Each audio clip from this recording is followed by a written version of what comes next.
That's one small step for man, one giant leap for mankind.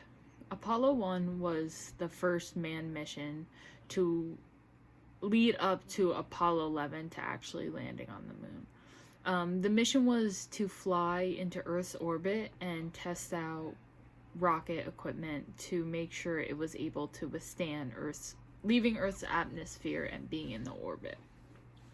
Not many people know about Apollo 1, but it was a part of history that leads up to the Neil Armstrong quote that I said before. So, on January 27th, 1967, the launch pad at Cape Kennedy, pre-flight test for Apollo 1, there was a fire, and astronauts Grissom, White, and Chaffee had lost their lives because there was no escape hatch to get out of during the fire.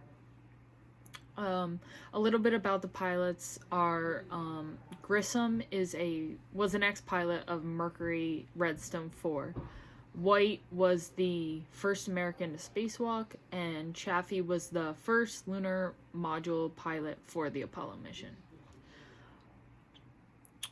So, a quote from Gus Grissom really describes the whole launching of Apollo 1. Prior to the fire, he said, "You sort of have to put that out of your mind. There's always a possibility that you can have a catastrophic failure, of course. This can happen on any flight.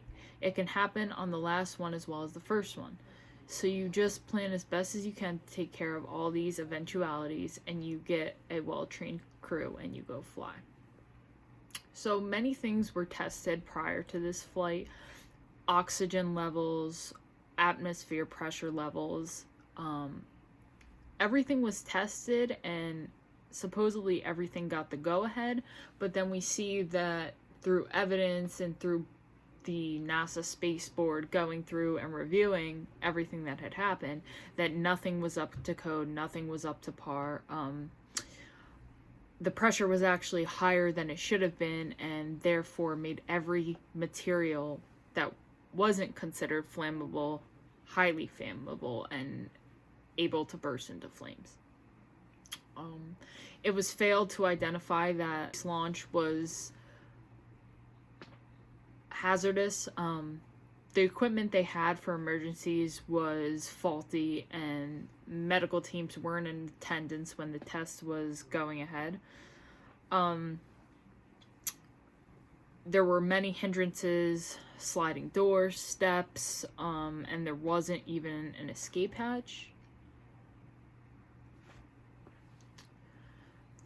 It ended up that there were communication problems after the launch had commenced, and that was when NASA believed there had been a fire on the ship. They also had monitors on each of the astronauts, and Chaffee's heart rate had increased significantly, as well as movement and respiration. So that's how they knew that something terrible had been going on. So after this all happened, NASA had found a way to prevent future tragedy.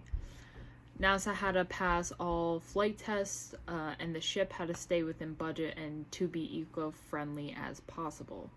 After every single launch failure that they had, they kept making improvements to the next space shuttle.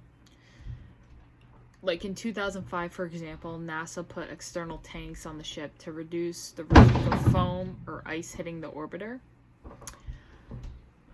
The atmosphere pressure was adjusted, the oxygen and nitrogen was adjusted to sea level pressure. Non-flammable suits were made instead of what they did use, which were Block 2 suits. Now there's beta cloth that's melt resistant with fiberglass and coated with Teflon. Block 2 had already been planned to use a redesigned hatch, which opened outward and could be opened in 5 seconds, which led to the tragedy on this Apollo 1 mission. So to conclude, Apollo flights were suspended after this tragedy for 20 months while the hazards of the command module was addressed. The development and uncrewed testing of the lunar module and Saturn V rocket, however, were continued as there was no opportunity for the loss of human life there. Eventually, the first successful crewed Apollo mission was flown by Apollo 1's backup crew, Apollo 7, in October 1968.